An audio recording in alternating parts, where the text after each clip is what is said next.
Aksi berburu dukungan suara mulai gencar dilakukan dua bakal calon presiden, Ganjar Pranowo dan Anies Baswedan. Keduanya mulai bergerak ke sejumlah daerah untuk melakukan konsolidasi dengan relawan dan meraih simpati, dengan harapan kelak akan menambah dukungan di Pilpres 2024. Salah satu kelompok suara yang menjadi incaran keduanya adalah warga Nahdlatul Ulama yang biasa disebut Nahdliyin. Dan Jember merupakan salah satu daerah dengan jumlah suara Nahdliyin yang diperhitungkan dalam hajatan politik di Indonesia, seperti Pilpres dan Pileg. Beberapa waktu lalu dalam waktu yang nyaris bersamaan, Ganjar dan Anies terlihat berada di Jember. Bakal calon presiden dari PDI Perjuangan, Ganjar Pranowo, mendatangi Pondok Pesantren Al-Badri untuk menghadiri halal bihalal sekaligus bersilaturahmi. Kedatangan Ganjar Pranowo disambut langsung pengasuh Ponpes Al-Badri, Kiai Haji Hafidz Habibullah. Para santri juga memberikan dukungan terhadap Ganjar sebagai calon presiden di Pilpres 2024. Tadi kita mendapatkan sambutan yang luar biasa, tapi pesantren ini punya perhatian yang tinggi pada masyarakat. Sehingga biasanya kalau kita ngomong di pesantren soal pendidikan, tapi hari ini Pak Yai menyampaikan soal pupuk. Jadi betapa perhatian yang cukup tinggi tidak hanya soal pendidikan, tapi soal kemasyarakatan. Sementara itu bakal calon presiden yang didukung Koalisi Perubahan, Anies Baswedan, datang ke acara haul ke-47 Habib Soleh bin Muhsin Al-Hamid di Kecamatan Tanggul, Kabupaten Jember. Kedatangan Anies disambut keluarga Habib Soleh beserta para kiai, habib, dan ribuan orang yang hadir di acara itu. Atas nama seluruh keluarga besar menyampaikan terima kasih. Al-Fakir menyampaikan terima kasih, keluarga besar menyampaikan terima kasih atas kehadiran semuanya. Insya Allah, seperti yang saya sampaikan, pulang dengan membawa keberkahannya. Apabila ada kurang, ada khilaf di dalam kami memberikan penyambutan, mohon diberikan maaf, bukakan pintu maaf yang sebesar-besarnya. Semoga Allah SWT senantiasa memberikan perlindungan kepada kita. Lalu, setelah Jember, daerah mana lagi yang nantinya bakal didatangi Baca Pres untuk menarik suara dukungan Nahdliyin? Tim Liputan, Kompas TV.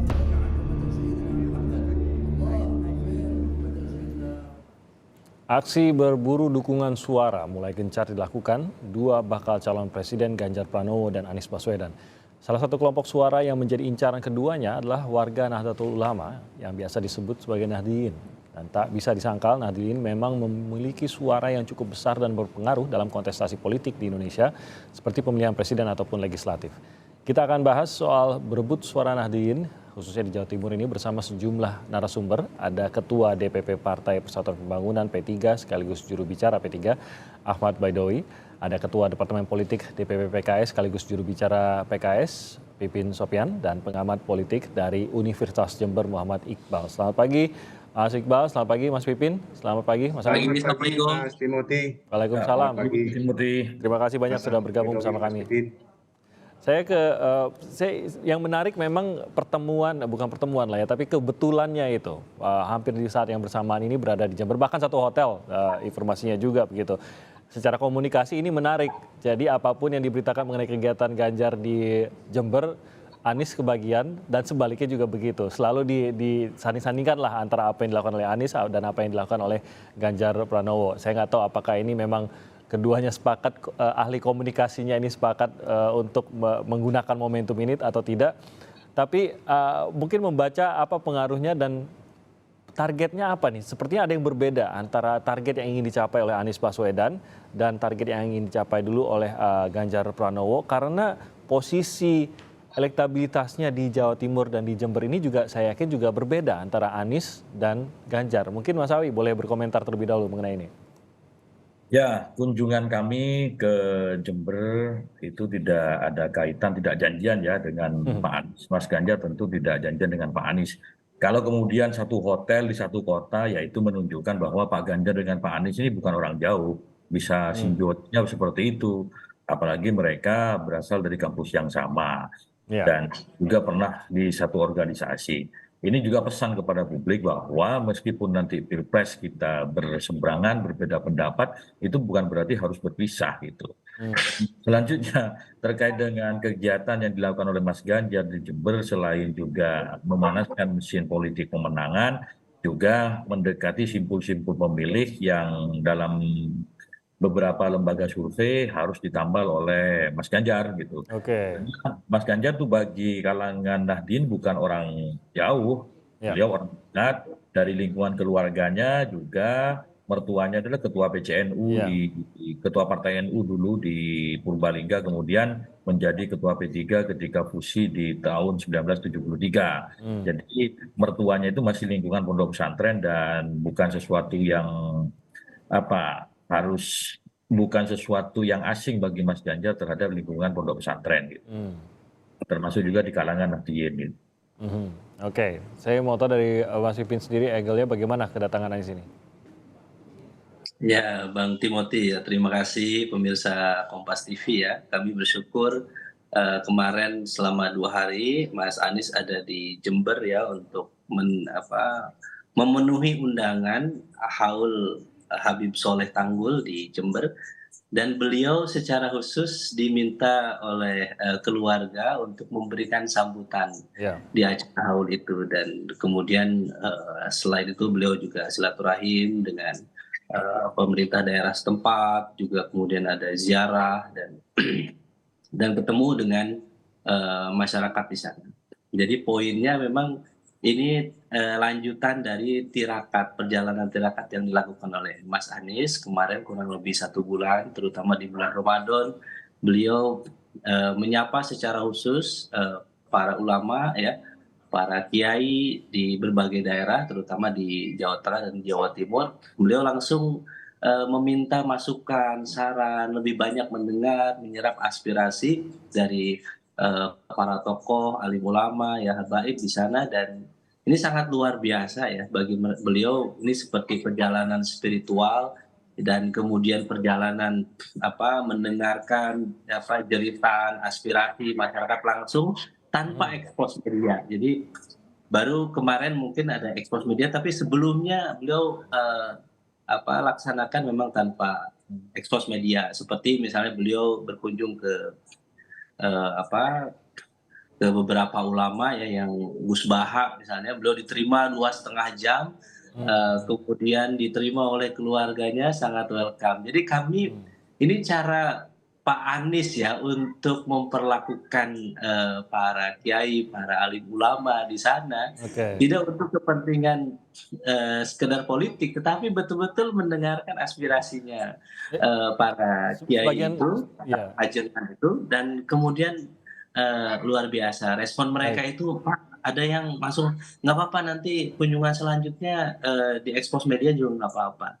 Tapi jadi ini salah satu adab etika beliau yang luar biasa. Jadi sebagian besar dari agendanya, Mas Pipin, sebagian besar agendanya memang pertemuan dengan beberapa pemimpin agama. Ini agenda besarnya sebagian besar begitu ya, Mas Pipin? Ya, sebetulnya kemarin karena di bulan Ramadan, Bang Timothy ya. Jadi kemarin halal lah gitu ya.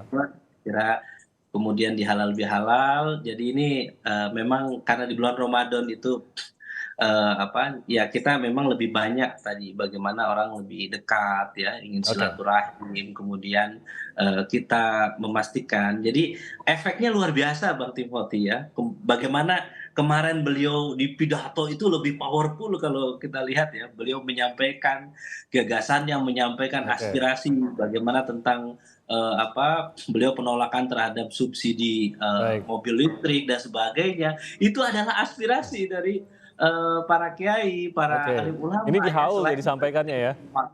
Betul, jadi lebih powerful. Jadi saya kira beliau menunjukkan kelasnya ya sebagai seorang pemimpin, calon pemimpin nasional ke depan ya, bahwa ya memang harus lebih banyak mendengar ya. Dan saya sangat bersyukur bahwa beliau banyak mendapatkan apresiasi ya, kemudian pujian, dukungan baik dari para kiainya maupun dari keluarganya. Jadi beliau tidak selalu memperlihatkan, selalu di panggung khusus untuk media sosial dan sebagainya. Tertangkap Mas Pipin. Saya mau ke Mas Iqbal. Anda sendiri membaca paling tidak dari agendanya, dari apa yang dilakukan ini ada yang banyak hal yang berbeda sebenarnya. Kesamaannya bareng-bareng di Jember, satu hotel dan lain-lain, menunjukkan apa kebersamaan antara keduanya. Tapi di sisi lain gayanya nih beda nih. Siapa yang ditemuin ini juga banyak yang berbeda. Salah satunya tadi Mas Pipin sudah menceritakan nih Mas Iqbal bahwa memang banyak pertemuan dengan tokoh agama. Sementara ada juga pertemuan-pertemuan yang dilakukan oleh Ganjar, tapi di sisi lain yang salah satu yang di-highlight justru pertemuan dengan warga di alun-alun gitu, olahraga bersama dengan warga. Anda sendiri membacanya seperti apa, Mas Iqbal? Terutama seperti saya katakan tadi, jangan-jangan yang diincar nih sebenarnya berbeda. Berbedakah atau sama nih dengan gaya yang berbeda seperti ini? Ya, makasih Mas Timothy. Selamat pagi pemirsa Kompas TV. Ya, apa yang disampaikan Mas Pipin dan Mas Awi tadi memang sangat tepat bahwa kedua tokoh calon pemimpin Indonesia ini memang memiliki strategi dan seni berpolitik tersendiri yang tentu tidak bisa dilepaskan dari mesin-mesin koalisi partainya, dan termasuk dalam kapasitas Pak Anies dan Pak Ganjar. Tapi satu hal bahwa berbarengan keduanya berada di kota Jember ini menunjukkan bahwa memang Kabupaten Jember ini bukan cuma kunci tetapi juga epicentrum dalam modal elektoral untuk pemilu 2024. Ya. Mengapa begitu? Pertama, Kabupaten Jember memiliki jumlah pesantren yang terbesar di Jawa Timur. Nah, dari 38 kabupaten kota di Jawa Timur, jumlah pesantren di Jember ini mencapai lebih dari 600 ya. Ada yang catatan yang sekitar 700 pesantren. Nomor 2 justru di Madura, separuhnya sekitar 300-an. Nah, di antara pesantren-pesantren yang banyak di Jember ini, memang magnet daya pikatnya itu sangat luar biasa, bukan cuma untuk kaum Nahdien di Jember dan Jawa Timur, tapi seluruh Indonesia. Nah, di sanalah kemudian ada sosok karismatik Habib Soleh yang memang setiap tahunnya itu menyedot perhatian banyak jamaah dari seluruh Indonesia. Nah, Kabupaten Jember ini tentu tidak cukup hanya dipandang sebagai modal elektoral saja. Saya yakin baik Pak Anies maupun Pak Ganjar maupun partai-partai pendukung itu tidaklah sesederhana itu untuk menjadikan Jember hanya sebagai modal elektoral. Tapi lebih dari itu, termasuk safari politik dari Pak Anies maupun Pak Ganjar ke seluruh daerah di Indonesia untuk mengunjungi dan menyapa kiai, ulama, habib, itu saya yakin tidak hanya untuk modal elektoral saja, terlalu kecil dan terlalu sederhana ya. Jauh lebih dari itu adalah bahwa masa depan bangsa ini itu akan ditentukan oleh generasi zilenial, generasi milenial dan Z yang boleh jadi di mata sosok Pak Anies misalnya itu akan memimpin, memegang tongkat estafet kepemimpinan ke depan, yang ketika kita tengok dari soal adab, perilaku, etika, dan budaya, bagaimana jika tidak mampu terselamatkan untuk membawa bangsa ini menjadi jauh lebih besar. Nah, maka itu kiai, ulama, habib yang dikunjungi itu tentu juga tidak memandang bahwa kunjungan dari para bakal calon presiden ini sebatas untuk modal elektoral, tapi untuk menjamin bagaimana amanah maupun kemampuannya untuk ikut serta memperbaiki masa depan dan menyiapkan generasi. Saya kira Jember menjadi epicentrum untuk hal ini. Berarti Mas Iqbal bisa dikatakan apa yang dilakukan di Jember, siapa yang didatangi, apa yang disampaikan, bagaimana citra yang dibangun bersama para kiai, ulama, dan habib, khususnya di Jember ini, efek mungkin tidak langsung elektabilitas lah, tapi efek simpatinya itu bisa lebih nasional gitu ya maksudnya, Mas Iqbal? Hampir pasti iya. Kenapa? Karena memang epicentrum para kiai, habib dan ulama di Jember ini sudah ditunjukkan dan dibuktikan ketokohannya bukan hanya sejak pemilu-pemilu pasca reformasi, tapi jauh sebelum itu.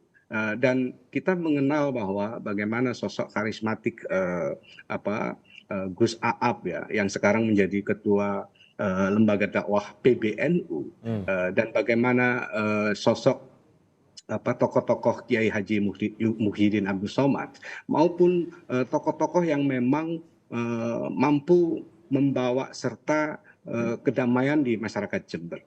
Dan satu hal yang pasti, Ketua PBNU Kiai Gus Yahya sudah membangun rumah sakit NU, lalu mendirikan BUMNU yang tidak lepas pula dari pengaruh bagaimana Bupati Jember untuk memudahkan memberikan proses izin itu. Dan tentu tokoh-tokoh ini yang kita kenal dalam pemilu pilkada kemarin itu, Jember ini unik.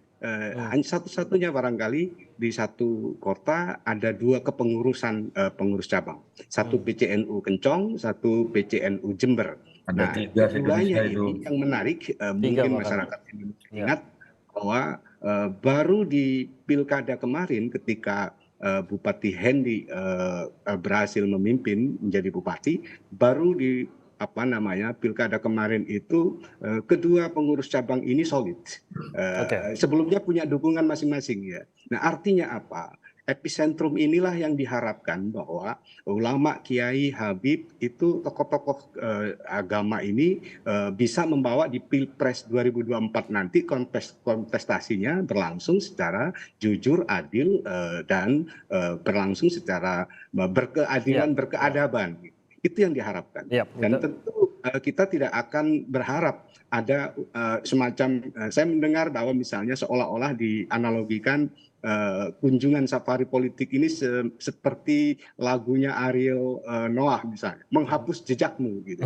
Jadi kemana kemudian Pak Anies melangkah di seluruh daerah, kemudian disusul pula untuk saya kira itu terlalu kecil dan terlalu naif. Yang justru dipentingkan adalah baik Pak Anies maupun Pak Ganjar, bahkan Pak Prabowo Subianto, tiga capres ini pasti akan berlomba-lomba untuk menarik simpati baik dari bupati maupun dari para habib ulama kiai di Jember. Target tampaknya memang suara Nahdliyin ya. Kita bisa bahas panjang mengenai bagaimana pengaruh suara Nahdliyin ini dalam pemilihan nanti begitu. Dan tampaknya tidak akan ada bakal calon presiden di Indonesia setidaknya sampai lama lagi ke depan yang tidak mempertimbangkan suara Nahdliyin. Nah, ini PR-nya berbeda nih antara Anies Baswedan dan Ganjar Pranowo. Anies kita tahu bahwa masih memiliki PR lah khususnya untuk Jatim gitu Mas Pipin. Untuk mencoba membalap suara Prabowo dan suara Ganjar. Saya mau tahu dulu dari Mas Pipin, apa strateginya untuk Anies Baswedan untuk bisa meyakinkan khususnya kelompok Nahdliyin di Jawa Timur untuk memilih Anies dalam pemilu 2024 nanti? Ya, tidak ada strategi khusus ya yang dilakukan, tetapi yang saat ini kita lihat bagaimana langkah-langkah Mas Anies lebih memanusiawikan ya para alim ulama, tokoh-tokoh ya, para kiai di berbagai kalangan ya, terutama di Jawa Tengah dan di Jawa Timur ya. Dan dari situ mereka memberikan dukungan yang luar biasa ya. Kemarin misalnya tokoh kebangsaan, para alim ulama di Jawa Timur misalnya juga memberikan dukungan yang luar biasa kepada beliau. Jadi bagi kami strategi kampanye terbaik adalah bagaimana bisa mendapatkan memenangkan hati dan pikiran warga Nahdliyin ya, tentu ya, karena ini adalah terbesar di Indonesia. Dan ya kita berusaha untuk menyampaikan bahwa keberhasilan Mas Anies di DKI ya, memperbaiki tata kota, kemudian transportasi, kemudian memberikan keadilan, toleransi bagi semua, itu yang disampaikan. Jadi saya kira kita yakin ya dengan track record Mas Anies ini menjadi magnet. Jadi kehadiran beliau ini luar biasa diterima oleh mereka. Jadi kami sangat bersyukur ya dari perjalanan kemarin, tirakat yang dilakukan oleh beliau dari satu tempat ke tempat yang lain di beberapa kota terutama di Jawa Timur ya, ternyata menghasilkan respon yang positif. Jadi bagi kami Apakah ini berarti kita akan melihat ke depannya ini lebih banyak lagi, lebih sering lagi kunjungan kepada tokoh-tokoh, khususnya tokoh-tokoh agama di Jawa Timur ini yang menjadi ya strategi yang tadi dikatakan sebenarnya tidak ada strategi khusus? Ya, jadi tetap kepada para tokoh, kepada simpul-simpul ya, dan kita menyampaikan bagaimana ya mereka respon ya selama berkomunikasi dengan para tokoh ini, mereka responnya sangat positif dengan kepemimpinan Mas Anies itu. Jadi mereka melihat indikator-indikator keberhasilan di DKI, mereka ingin itu diterapkan secara nasional. Jadi tidak hanya Oke. isu agama yang dibangun, tetapi isu tentang kesejahteraan, kemiskinan, bagaimana pengangguran itu dibahas dan disampaikan ya. Jadi mendengarkan aspirasi dari para alim ulama, tokoh-tokoh itu, dan kemudian dari simpul, dari masyarakat langsung datang ke pasar, ke tempat-tempat itu memang sangat memberikan nuansa yang lebih ya bagi kita, sehingga apa yang kita lakukan saat ini dengan membawa platform perubahan ya, membawa platform change and continuity, mana yang program Pak Anies yang harus Pak Jokowi yang harus kita lanjutkan dan mana yang harus diperbaiki, itu langsung disampaikan. Jadi Oke. bukan hanya angka-angka kuantitatif, tetapi ada harapan, ada keluh kesah ya, bagaimana beliau kemarin cerita ya ketemu dengan masyarakat yang memang sangat kesulitan misalnya, makan saja susah misalnya. Nah dari situlah beliau muncul bahwa ini masalah keadilan yang harus Oke. kita bangun. Bagaimana kebijakan ini harus lebih baik ke depan. Oke, jadi Bagaimana pesan toleransi, ya. kerukunan antar umat beragama ini bisa tercipta. Gitu. Dan saya Oke. setuju dengan Pak Iqbal ya, bahwa kemarin di satu tempat kita bisa saling menghargai meskipun berbeda ya, tetapi bisa rukun gitu. Tidak ada satu saling menyegah satu dengan yang lain. Ini satu praktek politik yang luar biasa. Saya kira kalau ini terjadi tidak seperti dulu 2019. Ya, ya. Misalnya ada gerakan 2019 ganti presiden, ada yang mempersekusi, kemudian ada yang menghadang dan sebagainya. Tetapi dengan cara seperti ini sangat indah. Ini politik yang harmonis, yang Baik. membahagiakan bagi kita semua. Baik, makasih Mas Pipin. Saya ke Mas Awi, ini kalau Ganjar tradisionalnya, apalagi partai pengusungnya, partai tempat Ganjar berada, PDIP juga, ini beberapa daerah tradisionalnya memang di Jawa Timur, Mas Awi. Nah, kalau begitu apakah strategi Ganjar sebenarnya di sini lebih kepada kalau sepak bola itu bertahan gitu, bukan nggak terlalu menyerang, tapi mempertahankan suara tradisional yang sudah ada, ya mungkin sedikit juga dipupuk juga untuk mendapatkan simpati barunya, tapi lebih kepada bertahan. Jadi kalau memang ada kunjungan, misalkan dari baca pres yang lain, ya memang harus dibalas dengan kunjungan yang sama dari baca pres yang saat ini ya saya bilang tadi bertahan. Apakah begitukah atau tetap menyerang? Ya enggak juga lah. Dan setiap kunjungan itu kan pasti memikirkan dampak elektoral. Bohong itu semua kalau misalkan kunjungan ke toko silaturahmi kemana itu hanya sekedar untuk silaturahmi. Ini momentum politik, semua pasti kaitannya dengan elektoral. Terus yang berikutnya, yang dilakukan Pak Ganjar itu untuk menambah terkait dengan dukungan elektoral. Kenapa menjadi perebutan tanda kutip dua kunjungan tokoh ini? Kalau kita lihat data statistik, Kabupaten Jember itu jumlah penduduknya kalau nggak salah ini ya nomor 2 terbesar setelah Surabaya, 2,5 juta sekian gitu kan. Dan kalau dikatakan epicentrum banyak pesantren oke lah, tapi kalau dikatakan bahwa satu-satunya di Indonesia PCNU-nya ada 2 di Jember itu salah. Di Jawa Timur itu ada 3 kabupaten yang kepengurusan PCNU-nya ada 2. Selain Jember ada Lamongan, Lamongan itu dengan PCNU Babat, di Sumeneb itu PCNU Sumeneb dan PCNU Kangean gitu. Data-data itu kan perlu kami sampaikan juga. Jadi ANSI di Jember itu bukan hanya soal terkait dengan kepengurusan PCN-nya. Tokoh-tokoh ulama di Jember itu banyak yang tingkat nasional. Dan seperti Kiai Haji Ahmad Siddiq, Mukhin Musadi juga di situ. Kalau yang terbaru yang disampaikan tadi ada Gus Aab dan semacamnya. Itu kan yang menjabat sekarang. Tetapi apakah kemudian itu akan berdampak kepada elektoral tentu masih diukur pada pemilu 2024 nanti. Yang terpenting kunjungan ke Jember itu kemarin ada yang menarik. Menariknya begini. Lihat kedatangan dari Pak Anies dan Pak Ganjar itu sesuatu yang berbeda sekali. Itu cara khasnya masing-masing biar publik yang menilai. Ketika Pak Ganjar datang itu dengan kendaraan pribadi. Biasalah ya karena di jam hari libur. Pak Anies dengan private jet tentunya. Dari situ publik bisa menilai gitu kan. Di sisi lain ya tidak ada modal tapi ada private jet. Anti oligarki itu siapa yang membiayai, kan kira-kira begitu. Yang Saya berikutnya kira nggak fair ini. disambut oleh bupati setempat. Anies di beberapa gambar yang kami tanyakan, Pak Hendi itu selalu menempel kemana-mana. Pak Ganjar sempat ditawari juga, tetapi beliau memahami bahwa beliau hadir ke Jember itu bukan kapasitas sebagai pejabat negara, meskipun dalam dirinya juga melekat jabatan gubernur. Yang terpenting konsistensi dari apa yang dilakukan oleh Pak Ganjar itu penting. Apa yang disampaikan dengan apa yang dilakukan itu sesuai. Seperti tadi Mas Pipin, Kang Pipin menyampaikan bahwa dalam hasil dari aspirasi sehingga kritikan Pak Anies terhadap mobil listrik. Nah, ini menunjukkan inkonsistensi. Coba kita tracking bagaimana perlakuan ataupun kebijakan Gubernur DKI Jakarta Anies Baswedan terhadap insentif ataupun subsidi terhadap penggunaan mobil listrik. Banyak sekali insentif yang dilakukan memberikan keringanan-keringanan dispensasi kepada pengguna mobil listrik. Tetapi ketika beliau tidak menjabat gubernur, terus berbicara berbeda, ya itu bagian dari strategi politik. Kalau dibilang tidak ada strategi khusus, ya enggak juga gitu. Nyatanya jelas-jelas berbeda gitu.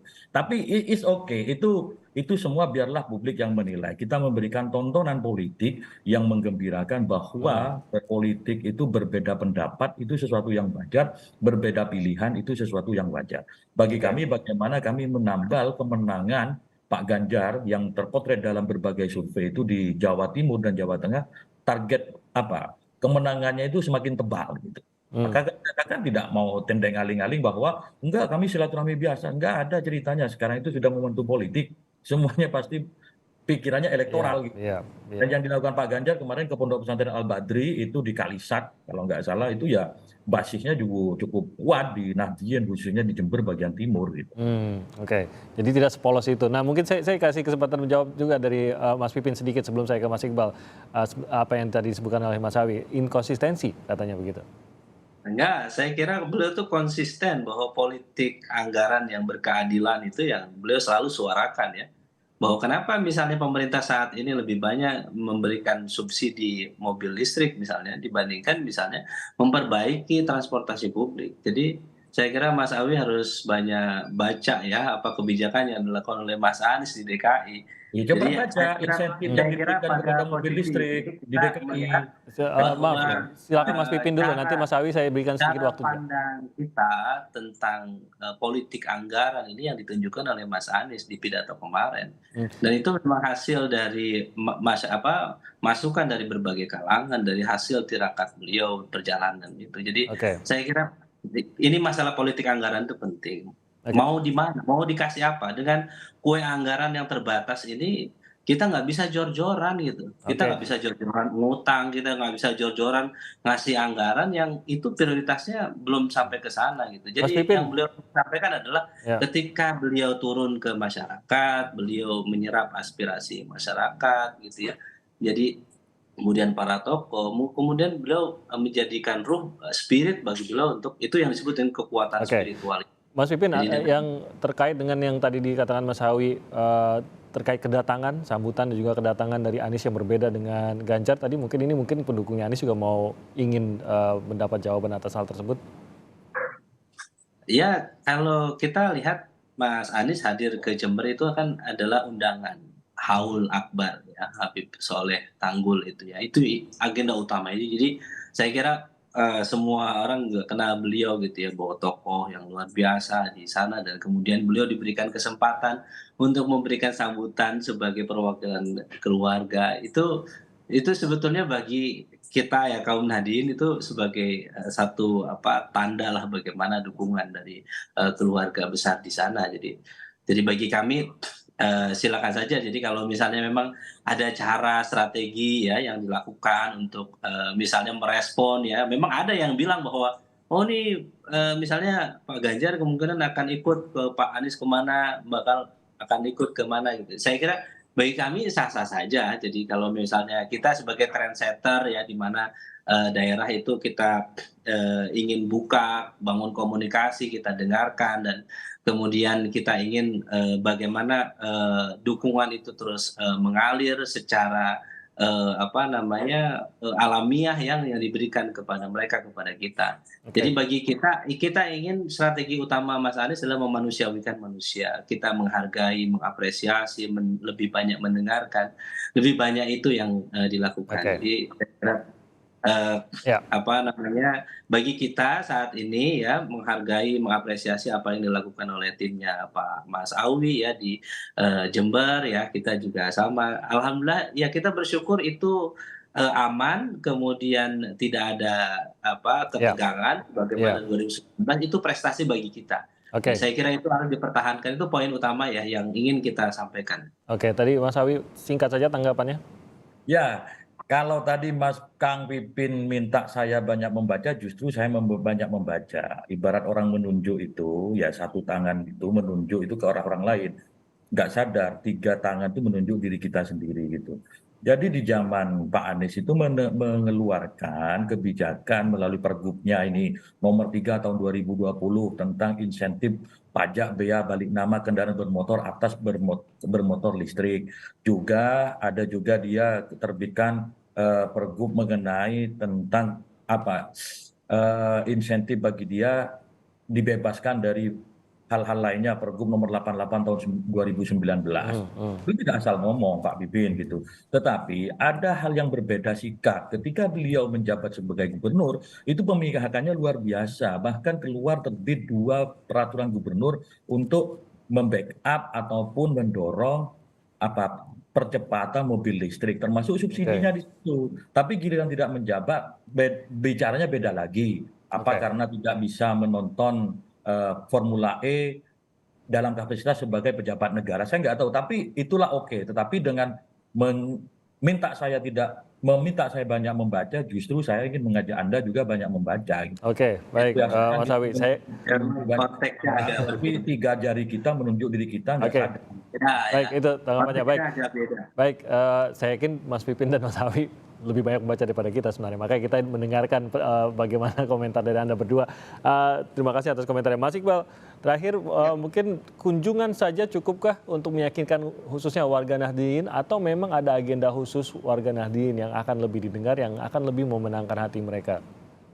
Ya, Mas Timothy, sebelum ke sana, saya yakin bahwa percakapan kita ini sebetulnya sebuah contoh ya bagaimana Mas Pipin, Mas Awi memunculkan berbagai macam sudut pandang, data, dan bacaan serta semangatnya. Dan inilah menunjukkan sebuah harapan yang lebih besar lagi untuk ke depan bahwa memang yang dibutuhkan adalah keakraban antar kita semua. Nah, justru percakapan yang sangat akrab ini menunjukkan bahwa inilah yang harus direpresentasikan oleh mesin-mesin partai politik, tim sukses, dan tim relawan. Itu saya kira tentu akan, kalaupun berbeda ya karena memang ada perbedaan bacaan, perbedaan data dan segalanya. Nah, satu hal. Terus menjawab yang tadi Mas Timothy bahwa ya betul bahwa apa yang tadi disampaikan Mas Pipin, Mas Awi bahwa kunjungan Pak Anies dan Pak Ganjar ini memang semata-mata untuk modal elektoral. Pasti memang secara hitung-hitungan harfiah politiknya. Tapi jauh lebih dari itu ada memang mandat yang luar biasa untuk membawa ke depan bangsa ini harus betul-betul berubah ya. Itu dan tentu apa yang tadi Mas Awi singgung bahwa sambutan Bupati Jember yang terkesan kemudian berbeda. Saya mendengar informasi memang justru sebetulnya tidak hanya untuk Pak Anies ya, bahwa Bupati menyiapkan segala sesuatunya untuk di Pendopo yang itu memang atas permintaan dari partai Pak Ganjar ya, dan itu kemudian berubah untuk kemudian yang tentu sudah diagendakan jauh-jauh hari sebelumnya untuk menyapa warga Jember di acara Car Free Day itu, dan tentu hal-hal yang seperti ini memang justru menjadi catatan yang sangat penting untuk kedepannya bahwa perbedaan gaya dan kampanye serta strategi kampanye itu tentu akan membuat pesta demokrasi ini bisa berujung dua ya, bisa berujung apakah ini sebuah perayaan kebahagiaan atau perayaan kecemasan. Dan tentu kita sebagai masyarakat tentu berharap pesta demokrasi ini berujung pada kebahagiaan. Dan maka dari itu masing-masing partai itu harus menjaga supaya hal-hal yang seperti ini tidak terjadi. Termasuk pula setiap kepala daerah tentu punya kebijakan, punya cara tersendiri untuk juga sama-sama menjadi tanggung jawab bersama untuk ke depan semua yang diharapkan oleh para capres ini tentu akan bisa dirasakan dalam proses pemilu ke depan nanti. Dan tadi kalau kekuatan Jember ini sangat diperhitungkan, memang sangat diperhitungkan memang karena secara kultural dan secara struktural itu sudah ada perawatan yang luar biasa. Di Jember itu tentu kita menanti ya kunjungan Pak Prabowo ya, di mana ada Partai Gerindra yang kita kenal. Ada juga orang-orang yang luar biasa, yang militansinya luar biasa. Kaum Nahdiyin juga cukup banyak menjalin harmoni dengan Pak Prabowo. Tentu ketiga capres ini saya yakin akan menapak kaki lagi di Kabupaten Jember dan tentunya di Tapal Kuda. Dan ini masih sangat panjang langkahnya. Kalau kemudian baik partai maupun relawan dan tim sukses serta kepala daerah tidak kemudian sama-sama dalam satu frekuensi, satu harmoni untuk ayo jangan sampai ada polarisasi, jangan sampai ada keterbelahan, jangan hilangkan keakraban antar warga. Bagaimanapun ulama, kiai, habib ini tentu sudah lama untuk merindukan Indonesia Raya, Indonesia yang berkemajuan, Indonesia yang berkeadaban, Indonesia yang berkeadilan. Dan ini tentu baik dari PDIP, baik dari Pak Prabowo, baik dari Pak Anies, baik dari Pak Ganjar, itu sama-sama punya misi yang sama untuk meneruskan dan melanjutkan pesan-pesan dari para kiai, ulama, habib, dan tentu apa yang tadi Mas Pipin sampaikan, pesan-pesan dari anak cucu Habib Soleh Tanggul yang punya karomah, yang doanya mabrur, doanya makbul, lalu kedermawanannya masyhur katanya, itu tentu tidak bisa dianggap sebagai satu hal yang sederhana bahwa epicentrum karisma itu akan terus membawa bagaimana bangsa ini, yang tentu Pak Prabowo, Pak Ganjar, Pak Anies tentu akan menyambut itu dengan bahagia. Karena ini memang pesta demokrasi yang harusnya membahagiakan. Setuju Mas Iqbal, jadi mau perdebatan, perbedaan pasti ya adalah begitu. Tapi sepanas-panasnya Mas Awi dan Mas Pipin berdebat, kalau ketemu hangat juga sebenarnya. Jadi kita jangan tertipu oleh panasnya perdebatan karena intinya tetap tujuannya semuanya untuk Indonesia. Terima kasih banyak atas waktunya Mas Awi, Mas Pipin, dan juga Mas Iqbal. Salam sehat untuk Anda semua. Selamat pagi.